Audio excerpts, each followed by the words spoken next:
Welcome to 1TV special analysis. నేను మీ RK.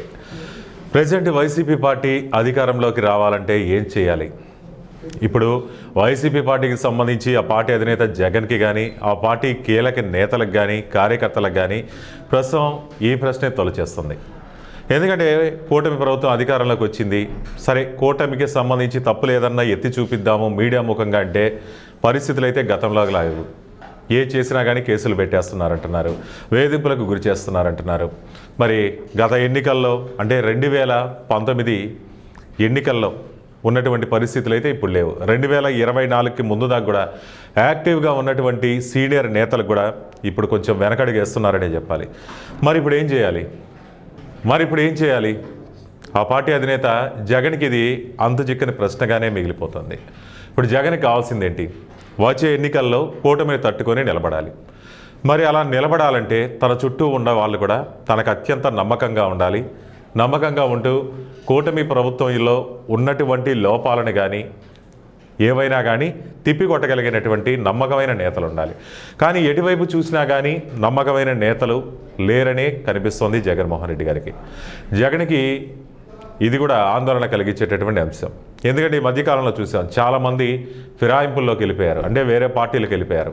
ఇంకొంతమంది చూస్తే ఇతనిపైనే అంటే ఆ పార్టీ అధినేత జగన్మోహన్ రెడ్డి పైనే విమర్శలు చేసిన వాళ్ళని చూశారు. సరే, అంతో ఇంతో నమ్మకమైన వ్యక్తిగా భావిస్తున్నటువంటి సజ్జల రామకృష్ణారెడ్డిని చూస్తే ఆయన్ని ఒక నమ్మకమైన నేతగానే భావిస్తారు. కానీ జగన్మోహన్ రెడ్డి ఆలోచన తీరులో సజ్జలకు కూడా పూర్తి బాధ్యతలు అప్పగించడం కూడా ఇష్టం లేదు అనేటటువంటిది రాజకీయ విశ్లేషకులు చెప్తున్నటువంటి మాట. ఈ మధ్యకాలంలో సొంత పార్టీలో కూడా సజ్జల రామకృష్ణారెడ్డిపై కూడా కొంత అసంతృప్తి నెలకొంది అనేటటువంటి వార్తలు కూడా వచ్చాయి. అందుకే కేవలం కొన్నింటికి మాత్రమే సజ్జల రామకృష్ణారెడ్డిని పరిమితం చేద్దాం అనేటటువంటి ఆలోచన జగన్మోహన్ రెడ్డిది. అయితే పూర్తి స్థాయిలో తనకు అన్ని రకాలుగా సహకరించే నేతలు ఎవరు? ఇది జగన్కి అంతుబట్టినటువంటి ప్రశ్న. సరే, సమీప బంధువులనైనా చూద్దాము అంటే వైవి సుబ్బారెడ్డిని నమ్ముకుందామంటే వైవి సుబ్బారెడ్డి కూడా ఈ మధ్యకాలంలో కల్తీ నెయ్యి కేసులో ఆయన కూడా చాలా ఇబ్బందులు పడుతున్నారు. అతనిపై నెగిటివిటీ అనేది మూటగట్టుకున్నటువంటి పరిస్థితి. ఆయన మాటలు నమ్మేటటువంటి పరిస్థితిలో కూడా ప్రజలైతే లేరు. కొందరిని తన చుట్టూ పెట్టుకున్న వారిని కోటరీ కింద జమకట్టి విమర్శలు చేస్తున్నారు కూటమి నేతలు. కోటరీ అంటే తనతో ఉంటూ తనని పక్కదారి పట్టించేస్తున్నారు. ఇది జగన్మోహన్ రెడ్డికి చాలా మైనస్గా మారేటటువంటి అంశం. మరి విజయసాయి రెడ్డి ఇంతకుముందు కొండంత అండగా ఉండేవాళ్ళు. ఆయన కూడా ఇప్పుడు వైసీపీ పైనే విమర్శలు చేస్తున్నటువంటి పరిస్థితి. ఆయన ఉన్నప్పుడైతే ఢిల్లీలో కూడా కొంత అనుకూలంగా పరిస్థితులు మలిచిపెట్టేవారు, ఢిల్లీ స్థాయి రాజకీయాలు చేసేవాళ్ళు. ఆయన కూడా పార్టీని వదిలి వెళ్ళిపోయారు. మరి ఇక్కడ ఆ పార్టీ పరిస్థితులు చక్కబెట్టే వాళ్ళు కూడా లేరు. ఇక శాసనమండలి నేతగా ఉన్నటువంటి బొత్స గురించి చూద్దాం. బొత్స సత్యనారాయణ ఆ పార్టీకి చాలా సీనియర్ నేత. రాజశేఖర రెడ్డి హయాం నుంచి చూసుకున్నా ఇప్పటి వరకు కూడా ఆ పార్టీని జగన్మోహన్ రెడ్డిని అంటే వైఎస్ రాజశేఖర రెడ్డి కానీ ఇప్పుడు జగన్మోహన్ రెడ్డిని కానీ ఆయన అంటిపెట్టుకున్నటువంటి నేత. ఆయనకు కూడా బాధ్యతలు అప్పగించలేని పరిస్థితి అనేది జగన్మోహన్ రెడ్డికి ఉంది. ఇక ఆ పార్టీలో ఎవరిని దగ్గరికి తీసుకోలేనటువంటి పరిస్థితి. ఇంతకుముందు బెంగళూరులో ఉన్నప్పుడు కూడా అంటే కొన్నాళ్ళు విరామం తీసుకొని బెంగళూరులో ఉండి అడపాదడపా వచ్చి వెళ్ళిపోయే వాళ్ళు జగన్మోహన్ రెడ్డి. ఆయన అక్కడ ఉన్నప్పుడు కూడా పార్టీ కార్యక్రమాల్ని చక్కదిద్దేటటువంటి నాయకుడు కానీ నాయకత్వం కానీ ఏపీలో లేనటువంటి పరిస్థితి. ఇది జగన్మోహన్ రెడ్డి మనసులో ఉన్నటువంటిది అనమాట.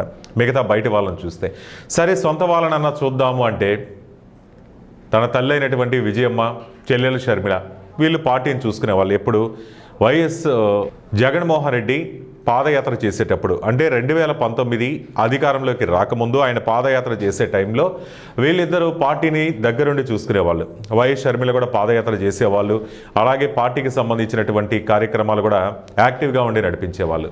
మరి ఇప్పుడు వాళ్ళు కూడా బయటికి వెళ్ళిపోయారు, విజయమ్మ కూడా యాక్టివ్గా లేరు. ఇక షర్మిల అయితే సాక్షాత్తు అన్న అయినటువంటి జగన్మోహన్ రెడ్డి మీదే విమర్శలు చేసినటువంటి పరిస్థితి. జగన్ పాదయాత్ర పేరుతో రోడ్డు మీద ఉంటే పార్టీని పూర్తి స్థాయిలో కనిపెట్టుకుని ఉండేవాళ్ళు షర్మిల. మరి షర్మిల కూడా ఇప్పుడు తిరుగుబాటు జెండా ఎగరేసి మరి కాంగ్రెస్ పార్టీ పక్షాన నిలబడి వైఎస్ఆర్సీపీని విమర్శించేటటువంటి పరిస్థితి. తల్లి విజయమ్మ అయితే పూర్తిగా రాజకీయాలకే దూరం అయ్యారు. మరి ఇప్పుడు ఇంకొకటి కూడా చిక్కొచ్చి పడింది. వైఎస్ షర్మిల కూడా ఒక సొంతంగా ఒక పార్టీ పెట్టే ఆలోచనలో ఉన్నారు అనేటటువంటి విమర్శలు కూడా వస్తున్నాయి. ఒకవేళ ఆ విధంగా వస్తే వైఎస్ ఫ్యామిలీకి సంబంధించినటువంటి ఓట్లు కూడా చీలేటటువంటి పరిస్థితి ఉంది. వారి లోటైతే ఇప్పుడు స్పష్టంగా కనిపిస్తుంది. అటు తల్లి కానీ ఇటు చెల్లెలు కానీ వీళ్ళిద్దరి లోటైతే కనపడుతోంది. ఇక జగన్మోహన్ రెడ్డి ముందు ఉన్న ఏకైక అస్త్రం ఇంకేదైనా ఉంది, ఇంకెవరన్నా ఉన్నారు అంటే ఆయన అర్ధాంగి అయినటువంటి భారతిరెడ్డి గారు. 2014 ఎన్నికలప్పుడు తనను నిలబెట్టింది ఏంటి? పాదయాత్రని నమ్ముకొని ఆయన ఓదార్పు యాత్రలు చేశారు. ప్రజలతో మమేకమయ్యడానికి ఒక మార్గంగా ఎంచుకున్నటువంటిది డెసిషన్ అది చాలా వండర్ఫుల్గా సక్సెస్ అయింది. ఆ సక్సెస్సే 2019 ఎన్నికల్లో జగన్మోహన్ రెడ్డి గారు విజయం సాధించడానికి, అలాగే తన ప్రభుత్వాన్ని నిలబెట్టడానికి కానీ ఉన్నటువంటి అస్త్రం. అదే అస్త్రాన్ని ఇప్పుడు నమ్ముకోవాలి అనేటటువంటిది జగన్మోహన్ రెడ్డి ఆలోచన. ఇప్పుడు కూడా ఈ 2029 ఎన్నికలకి ఇప్పటి నుంచే సమాయత్తం అవ్వాలి. ఇప్పుడిప్పుడే యాక్టివ్ పాలిటిక్స్లోకి దిగితే కానీ ఈ 2 ఏళ్లలో మనం ఎంత యాక్టివ్గా ఉంటే మన పార్టీని ప్రజల్లోకి అంతగా తీసుకెళ్లగలం. 2019 ఎలక్షన్స్కి ముందున్నటువంటి పరిస్థితుల్ని తిరిగి రావాలనేటువంటి ఆలోచన అయితే చేస్తున్నారు. ఈ రాష్ట్ర వ్యాప్త పాదయాత్ర చేయాలనే నిర్ణయం అయితే తీసుకుంటున్నారు. మరి పాదయాత్ర చేపట్టాలంటే ఏడాది పాటు తాడేపల్లి పార్టీ కార్యాలయానికైతే దూరంగా ఉండాలి. మరి దూరంగా ఉండి ప్రజలతో మమైకమైనప్పుడు పార్టీ అంతర్గత కార్యకలాపాలని చక్కదిద్దాల్సినటువంటి బాధ్యత, ఇటు నాయకుల మధ్య సమన్వయాన్ని కుదిర్చాల్సినటువంటి సరైన వ్యక్తులు కావాలి. మరి సరైనటువంటి వ్యక్తుల్ని చూసుకున్నట్టయితే చాలా తక్కువ ఉన్నారు. ఇంతకుముందు ఉన్నటువంటి పరిస్థితులు వేరు. ఇప్పుడు ఆ పరిస్థితులు అంటే ఆ పార్టీ కార్యకలాపాలని కానీ నాయకుల్ని కానీ ఒక తాటిపై నిలబెట్టేటటువంటి వాళ్ళు లేక జగన్మోహన్ రెడ్డి సతమతం అవుతున్నారనే చెప్పాలి. 2019 ఎన్నికలకు ముందు చూసుకుంటే ఆ సమయంలో జగన్కు వైఎస్ విజయమ్మ కానీ షర్మిల ఇద్దరు ఉండటంతో చాలా ధీమాగా ఆయన పాదయాత్ర చేపట్టేవారు. ఈసారి కూడా వాళ్ళకి దూరం అవడంతో ఇటువంటి పరిస్థితిలో తన సతీమైనటువంటి భారతిని రాజకీయాల్లోకి తీసుకురావాలా లేదా అనేటటువంటి మీమాంసలో ఉన్నారు. ఎందుకంటే తనకి నమ్మకంగా ఉన్నటువంటి వ్యక్తులు చూసుకున్నట్టయితే ఇంకా ఆయన సతీమణి ఒక్కరే ఆయనకు ఆప్షన్గా కనపడుతున్నారు. సరే, ఇదే కనుక జరిగితే 2027 ఇయర్ని ఎంచుకోవాల్సిన పరిస్థితి. ఎందుకంటే 2027 సంవత్సరం నుంచే ప్రజల్లోకి బలంగా వెళ్లాల్సినటువంటి అవసరం ఉంది. మరి ఇంతకుముందులాగా ఈసారి 5,000 కిలోమీటర్లని ఆయన టార్గెట్గా ఎంచుకున్నారు. 5,000 కిలోమీటర్ల టార్గెట్గా ఎంచుకుని 5,000 కిలోమీటర్ల పాదయాత్ర చేయాలనేటటువంటిది ఆయన ప్రణాళిక తెలుస్తుంది. 2029 మొదటికల్లా, ఎందుకంటే 2029లో ఎలక్షన్స్ జరుగుతాయి కాబట్టి ఈలోపు పాదయాత్రని కంప్లీట్ చేయాలి. ఈలోపు మనం ఏం చేసినా కానీ 2029 ప్రారంభానికల్లా మనం క్లియర్ చేసుకున్నామంటే ఎలక్షన్స్కి నమ్మకంగా వెళ్ళొచ్చు. మరి ఈసారి పాదయాత్ర చూస్తే 24 నెలల పాటు ఉండేలా ఉంది. ఆ ఛాన్స్ అయితే ఉంది. అంటే దాదాపు 2 సంవత్సరాలు ప్రజలతోనే ఉండాల్సినటువంటి పరిస్థితి ఉంటుంది. అంటే ఈ 2 సంవత్సరాలని పార్టీని ముందుండి నడిపించే నాయకత్వం ఎవరు తీసుకుంటారంటే ఆయన ముందు మొదటి ఆప్షన్, చివరి ఆప్షన్ రెండు కూడా ఆయన సతీమణి భారతే కనపడుతుంది. మరి భారతి కనుక రాజకీయంగా ఎంట్రీ ఇచ్చి పూర్తిగా పార్టీ వ్యవహారాలు అవగాహన చేసుకోవాలి.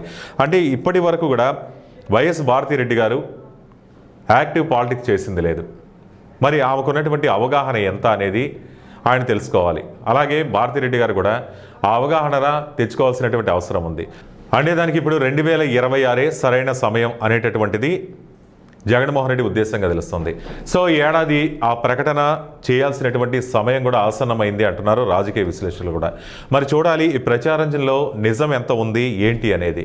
మరి ఇప్పటి నుంచే భారతిరెడ్డిని కానీ ఆయన యాక్టివ్ పాలిటిక్స్లోకి దించినట్లయితే జగన్మోహన్ రెడ్డి పాదయాత్ర చేసే సమయం అంటే 2027 ఆయన లక్ష్యంగా పెట్టుకున్నట్టు ఉంది. 2027 నుంచే స్టార్ట్ చేస్తే 2029 నాటికి 2 సంవత్సరాలు సమయం సరిపోతుంది. 5,000 కిలోమీటర్ల పాదయాత్రకి 2 సంవత్సరాలు సరిపోతుంది అనేటటువంటిది ఆయన ఆలోచనగా తెలుస్తుంది. మరి చూడాలి భారతిరెడ్డిని ఎంతగా యాక్టివ్ చేస్తారు, పార్టీకి సంబంధించినటువంటి కార్యకలాపాలపై ఆయన ఏ విధంగా అవగాహన కల్పిస్తారు, పార్టీని భారతిరెడ్డి ఏ విధంగా ముందుకు తీసుకెళ్తుంది అనేటటువంటిది రానున్న రోజుల్లో చూడాలి. దాన్ని బట్టే జగన్మోహన్ రెడ్డి కానీ ప్రజలతో మమేకం అవ్వాల్సి ఉంటుంది. తిరిగి 2019 ఎలక్షన్స్కి ముందున్నటువంటి పరిస్థితులన్నీ ఆయన తీసుకొని తన చేతుల్లోకి తీసుకోవాలి, ప్రజలకు నమ్మకం కల్పించాలి. కూటమి ప్రభుత్వం యొక్క ఏదన్నా కానీ లోటుపాట్లు ఉన్నా కానీ ఏమన్నా ఉన్నా కానీ ప్రజల్లో దాన్ని బలంగా తీసుకువెళ్ళాలి, ప్రజలకు తెలియచేయాలి అనేటటువంటి విషయంలో అయితే సక్సెస్ అయ్యే అవకాశం ఉంటుంది. మరి చూడాలి రానున్న రోజుల్లో వైసీపీ పార్టీ కానీ ఆ పార్టీ అధినేత జగన్మోహన్ రెడ్డి వ్యూహాలు కానీ ఎలా ఉంటాయి, వ్యూహాలు ప్రతి వ్యూహాలు అనేటువంటిది ఈ పాదయాత్రపై ఆధారపడి ఉంది అనేటటువంటి దాంట్లో ఎటువంటి సందేహం లేదు. సో ఈ అంశంపై మీ అభిప్రాయాలు కామెంట్ రూపంలో తెలియజేయండి. చూస్తూనే ఉండండి 1TV స్పెషల్ అనాలిసిస్.